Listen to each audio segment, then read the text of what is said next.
Hello guys, welcome back to my channel. তো আজকে আমি জ্যামিতির কিছু এক নম্বরের শর্ট কোয়েশ্চেন উত্তর নিয়ে এসেছি, যেগুলো 5 থেকে 10 পর্যন্ত অনেক সময় পরীক্ষাতে পড়ে এবং এখনও আর কি যে পরীক্ষাগুলো হয় অঙ্কের, সেই পরীক্ষাগুলো তো থাকে। তো প্রথমে এটা কী বলেছে যে ঘনবস্তুর মাত্রা সংখ্যা কয়টি? একটি, দুটি, তিনটি, শূন্যটি। ঘনবস্তুর মাত্রা সংখ্যা কয়টি? তিনটি। নিচের যেটি ঘনবস্তুর উদাহরণ নয়, নিচের যেটি ঘনবস্তু উদাহরণ নয় বলেছে। যদি বলতো উদাহরণ তাহলে অন্য হতো। উদাহরণ নয়: গোলক, বৃত্ত, শঙ্কু, ঘনক। বৃত্ত। একটি তল দ্বারা সীমাবদ্ধ ঘনবস্তু, একটি তল দ্বারা ঘনবস্তু সীমাবস্তুর কি হতে পারে? শঙ্কু, ঘনক, গোলক না চতুস্তলক? তাহলে কি হবে এটা? সি। যে ঘনবস্তুটির শীর্ষবিন্দু নেই সেটা হচ্ছে প্রিজম, শঙ্কু, আয়তঘন, গোলক। আয়তঘন। চতুর্ভুজাকারের ভূমি বিশিষ্ট প্রিজমের উদাহরণ। চতুর্ভুজাকার ভূমি বিশিষ্ট প্রিজমের উদাহরণ হলো চতুস্তলক, আয়তঘন, চোঙ না গোলক? কি হবে? আয়তঘন। ষড়ভুজাকার ভূমি বিশিষ্ট প্রিজমের তল সংখ্যা 6টি, 12টি, 8টি, 16টি। তাহলে কি হবে এখানে? এখানে হবে তাহলে 8টি। তারপর চতুস্তলকের তলগুলি হলো বৃত্তাকার, বর্গাকার, ত্রিভুজাকার, আয়তাকার। ত্রিভুজাকার। চতুস্তলকের কিনারা সংখ্যা হলো, চতুস্তলকের কিনারা সংখ্যা কয়টি?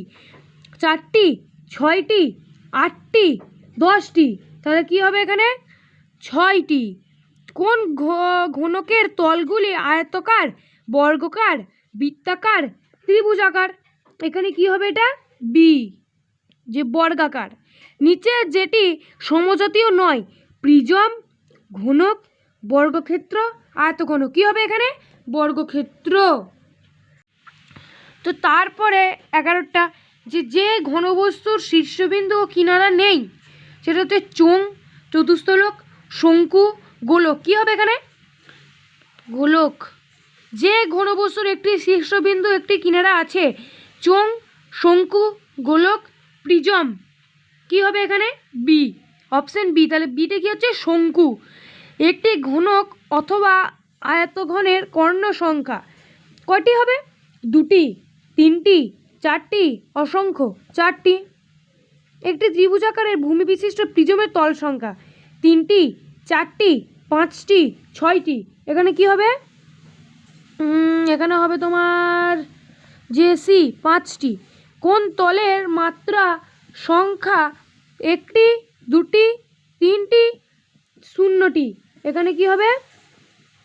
অপশন বি, 2টি।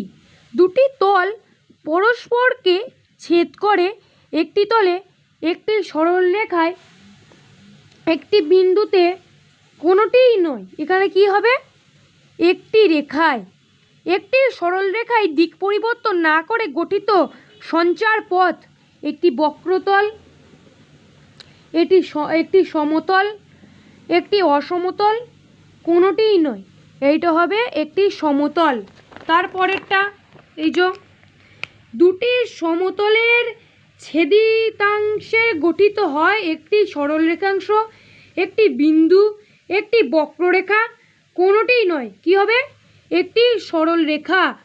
একটি বক্ররেখার সঞ্চার পথ সর্বদা গঠন করে একটি সমতল, একটি সরলরেখা, একটি বক্রতল, কোনোটিই নয়। এখানে 19টা কি হবে? সি, একটি বক্রতল। দুটি সমান্তরাল সরলরেখার লম্ব দূরত্ব সর্বদা বাড়ে, কমে, সমান থাকে, কোনোটাই না। কোনটা হবে? সিটা। তো আজকে আমি এখান থেকে এই 1 থেকে এই 20 পর্যন্ত, এখানে 20 পর্যন্ত বললাম। তো আজকে এতটাই বললাম, তারপর দিন আরও একটু বলবো। তো আজকের ভিডিওটা এতটাই। ভিডিওটা ভালো লাগলে লাইক, কমেন্ট, শেয়ার আর সাবস্ক্রাইব করবে তোমরা।